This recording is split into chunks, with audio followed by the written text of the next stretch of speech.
Okay. There's something about putting your toes in the sand that makes you realize just how long you've been holding your breath. Maybe it's the salt air, maybe it's the sound of the waves, or maybe it's the fact that for a minute, nobody's asking you to be productive, successful, available, or anything other than exactly where you are.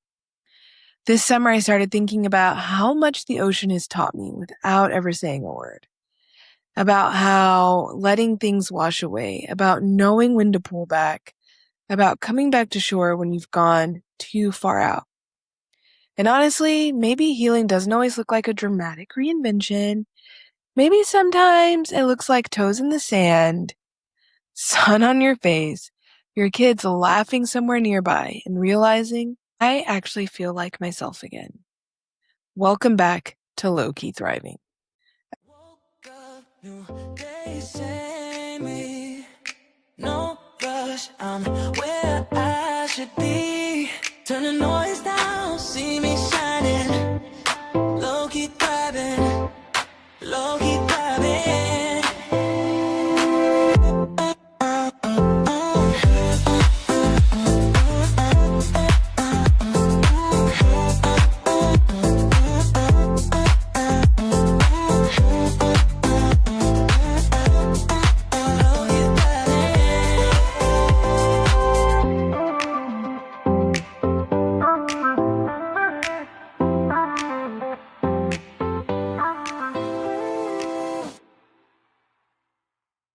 Okay, like I mentioned in that intro, the ocean has taught me so many things without even saying a word. There's nothing better to me than going to the coast, finding a good spot with zero cell service, minus my music. I feel like I have to have my tunes sometimes to, bring the vibes. We're here in South Texas, so going to the Gulf Coast, Gulf of America, whatever you want to call it these days, is something really cool and special and healing. And the ocean is my happy place. I feel like that's really where I wash away all my worries.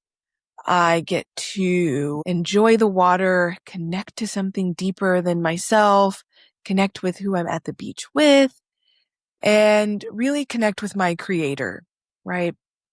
It's really great. Like I said, when I'm too far out, I feel like there's lessons the ocean has taught me to kind of bring it back in, the currents, everything. Nature teaches you so many different things. Now, I'm going to state the obvious first.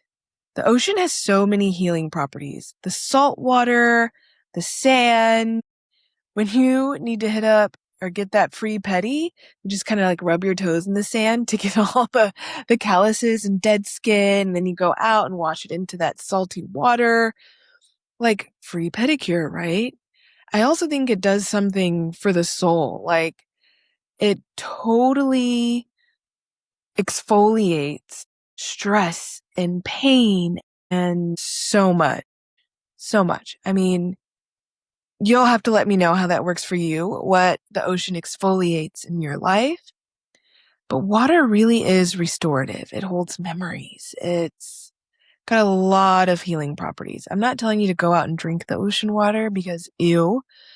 But if you're watching, I woke up like this, no makeup, no filter, curly haired kind of vibe, and I've been getting a lot of that natural vitamin D while also using my SPF because it's very important. But we're out there in the sand, we're getting our SPF and using the sunblock, getting that natural vitamin D that our bodies don't get enough of because who hasn't gotten a diagnosis of being vitamin D deficient? And if you haven't gotten that diagnosis, congratulations to you. But there's a lot of us out there who are having to supplement with vitamin D for some reason. I love getting a tan.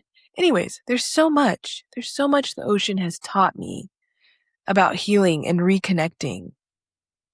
Something that I realized, firstly, as a parent, something cool my 5-year-old did. And she is like a water baby as well. She walked out onto the shoreline, right? Waves crashing on her, sits down in a meditative pose. Maybe she's seen me meditate. I don't know. Watch something on TV. But she sat there on the shoreline, crisscross applesauce, palms up in that, meditative state, and sat there. Sat there quietly and was all into it. And next thing you know, my 12-year-old and my 8-year-old joined her. They just sat on the shoreline, letting the waves crash on them for about 5 minutes. Okay. It only lasted 5 minutes, but they sat there and let this happen. And as a mother, when I'm questioning if I'm raising my children right, if I'm doing the right thing, seeing them do this, connect to each other, connect to the ocean, and just sit still for 5 minutes made me go, oh, maybe I subconsciously taught them how to connect to their creator, how to connect to each other in a way that's still. I love that they sat there in stillness and really just let their worries wash away, which me watching in the background made a lot of my worries wash away. It made me go, okay, I'm leading them in some kind of direction. They know how to regulate, and they're getting all these natural, healing things from being in the ocean. And again, it only lasted 5 minutes before they're out playing and laughing, but my husband and I really sat there and went, dang, that was so awesome to witness. Sometimes you have to sit back and not only let nature teach you some things, but also let your kids teach you some things. I think when we stop asking sometimes, am I doing the right thing? Are you happy? Are you doing this? The questions we may flood them, sometimes their actions speak louder than words and give us the answers we're seeking. So that's really great. That's something I really learned over the summer. And if you've been kind of following along recently, I feel like my life's kind of been all over the place, right? Podcast, new ventures, life is happening, spending summer at home with the kids while figuring out career and my path and what I want to do. It's been a lot. So we really didn't get a lot of time at the coast as much as I usually do during the summer. But when we went and when I go, it's really always nice to just, again, connect to something bigger. I love to sit there and ponder on the fact that, yes, I see all the people on the shoreline, right? South Texas during the summer, the beach is usually packed. And yes, I am connecting with all these strangers in a way, having this kind of spiritual moment, if they are. And for once, not thinking about who's in the water, who's urinating in the water, because we all know people pee in the water, the contamination levels in the water. It's very different because I'm normally a germaphobe and I normally think about those things. But when I'm in the ocean, it really teaches me to let go of all of that. All of the worries, the stresses, who's dipping in, I don't think about that, which is funny because I normally do. So a lesson the ocean has taught me, you don't always need to worry about it.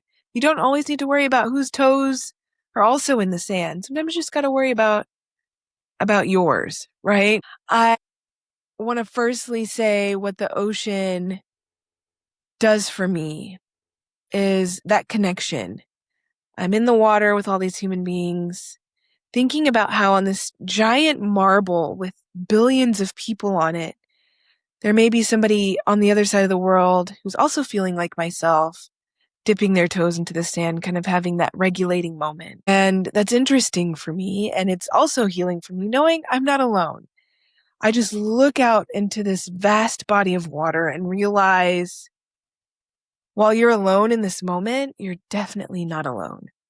Your creator is shining on you. You're collaborating with that being on the path that is already kind of ordained for you. And to sit in that and think about that, how life is a collaboration with our creator. It's a collaboration with the people around us. It's a collaboration with Mother Earth. That is so powerful for me. And I love to be in the ocean and let that all sink in. Let it all wash away. Let it just be. And I think that's so great. I love being in the water with the creatures, the things, and normally that would freak me out. But for some reason, the ocean again has taught me you gotta let it go. You're in somebody else's territory, somebody else's home, and I can only control the things I have control of, which is my body and my breathing, and I'm doing at the moment. So yeah, there's sharks in the water, there's crabs, there's sand, there's a whole bunch of things that can cloud your judgment, change how you react to things. There's a bunch going on in there. There's waves, there's currents. And that brings me back to how I connect it to life. How do you handle tough situations? If you get caught in a rip current, are you going to try and battle against it?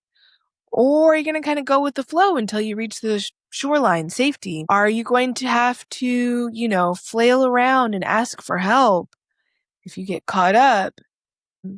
Have you gone too far out? Did you pay attention to the flag on your way in that said, hey, high rip currents? Little things like that come back and give you life lessons. These are things the ocean is teaching us. And speaking of going too far out, have you ever been on the beach? And I'm one that likes to adventure, right? Third sandbar out sometimes. I'm out there. I love to be out in the water. But sometimes there's a point where I swim and I look back and I kind of go, oh, the people have gotten tinier. The shoreline has gotten visibly smaller. Maybe I should stop right here before I go out and do something I can't come back from. Let me bring it in a little bit. Yeah, sometimes we have to do that with our thoughts, with our lives. If we're being a little too extra, a little too performative, maybe sometimes it's to reel it back in when we've thought too far, when that vision we had for ourselves starts to look blurry and small, and all of a sudden we're doing more than what we even planned on doing, right? Reel it back in. Go back to where you started. Go back to the shore. Maybe reevaluate. Go back to the second sandbar and decide, do I need to take that other step? Or do I need to stay here for a moment and just enjoy this wave? Right? Amazing thing the ocean taught me without ever saying a word to me. You've gone too far. Bring it back in. So think about that. Sit in that for a second. Because as I said it, I had to think about it. Amazing. When you go too far, sometimes bring it back. And it's totally okay to go back to that second sandbar, that first sandbar, or just kick it on the shore for a little bit until you're ready to make those next steps. Sit in it for a minute. Reevaluate. You've got time. And if you don't have time, sit where you are and decide what path you want to take to move forward. What's going to excel you forward? Is it going to be riding the wave, riding the current? Reevaluate, okay? And going back to kind of the healing properties of the ocean. Salt water. My curls look amazing. My hair responds so well as a girl that maybe has, I don't know, very curly, thick, kinky hair that's a little furry. My skin feels better. Everything about the ocean just kind of has natural healing properties. And I really encourage everybody to look up healing properties of salt water, sand, the kind of mix of it all, free pedicures. You rub, I don't know about y'all, but when my feet are looking a little rough, I love to go to the coast and just like rub my feet in the sand, create a little friction and exfoliate those toes. And I love that. Mother Nature's free pedicures. Enjoy it. Love it. I love seeing kind of the bio life. There's small crabs, big crabs. They're all interacting together. There's birds trying to eat the crabs. They're digging holes. They're coming out of holes. There's sea turtles. If you have not gone to see a hatchling release, I highly encourage it. I've done it before. It is something amazing. And low-key, we need to protect those turtles because they're going extinct. And I'm kind of going off on a tangent here, but I've seen the social media clips where people have like their flashlights on these turtles and they're like tracking them. They're trying to pick them up. Don't do that. Call the respective numbers that are listed everywhere on the beach. I'm pretty sure there's like a 311. Maybe I'll add this later in like a social media clip. But research what to do if you come across sea life, period. Okay? We don't need to go interacting with their lives because they don't go messing with ours. So please make sure you're doing the right thing. Now that that PSA has been out there, back to healing properties of the ocean. I love just feeling the waves, and I think it speaks a lot to if you've ever just like floated in the ocean and just kind of gotten that vibe, and it kind of puts you in this relaxing meditative state. That speaks something to our nervous systems, our bodies. We naturally respond to that, and it's so relaxing. I've never really met anybody who gets anxiety from that or their day's ruined because they've just floated in the ocean. I've never had to realize that or come across anybody who's like that. So if you are one of those people, I want to talk to you. So it's interesting to see how our body responds to the ocean without ever saying a word, without getting a diagnosis. It just, I don't know. It's just better, I think. I don't know where I'm going, but washing things away. The ocean taught me things can get washed away, and that's okay. Your negative thoughts, something that's happened in the past, it can all get washed away. Quickly, too. The ocean can change dramatically. It can change overnight. It can take years. Things can get washed away. I think about messages in a bottle. Somebody from across the world may throw a bottle in there, write their letter, whatever it needs, an SOS, maybe just a release. And years later, it's washing up on the shore on my area and I'm reading it. Things can get washed away. Things can change. It might not always show up on shore. It might disappear in the waves and never come back again. Things can get washed away. And we have to be okay with that, honestly. And I think about it because you already know me, my million thoughts. Listening to this episode, you can tell I've got a million thoughts going on in my head at one time. It's not always coordinated. This is kind of an impromptu episode. But when I'm at the beach, I really like to observe my thoughts. Because there's nothing to do except for sit there or swim in there or hang out. So a lot of times when a thought pops up or that, mental narrator comes into play, I observe that. As it's floating in my mind, and I have those special powers, right, where I can visually see this happening. Not everybody has that, I've learned. So as this is happening, I like to observe it.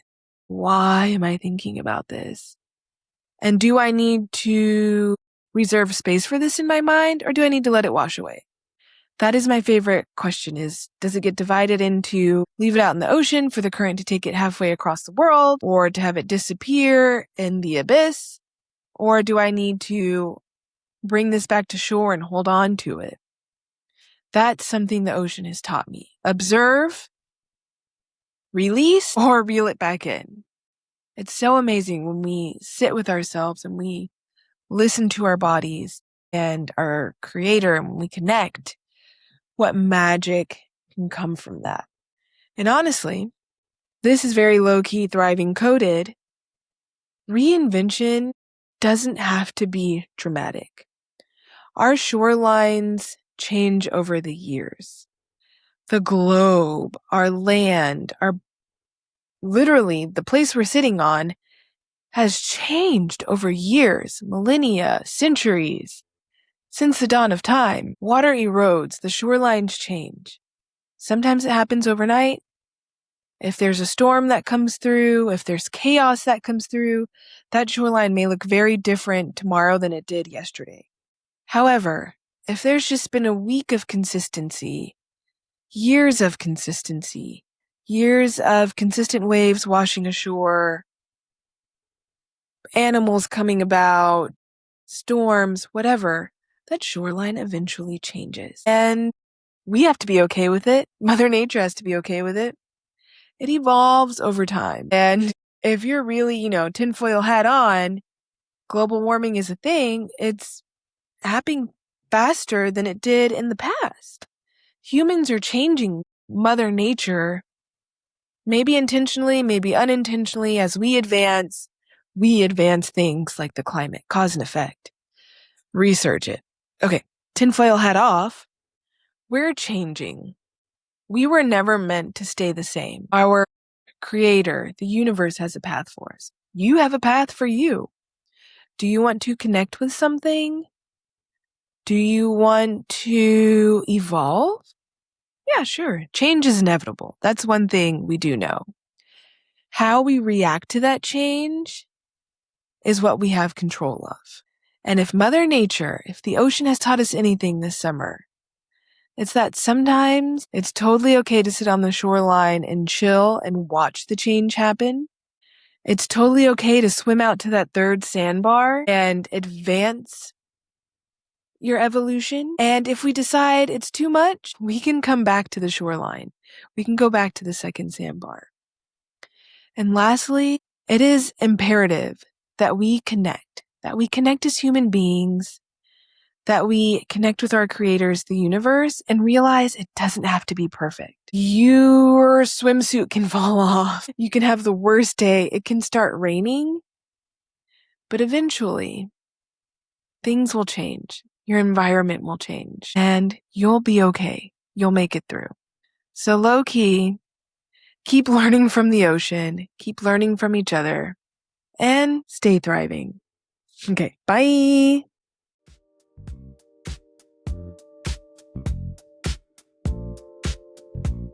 If this conversation met you where you are, stay with me. New episodes every week on Low Key Thriving. If this felt like something someone else might need, send it their way. Take what you need and leave the rest. And remember,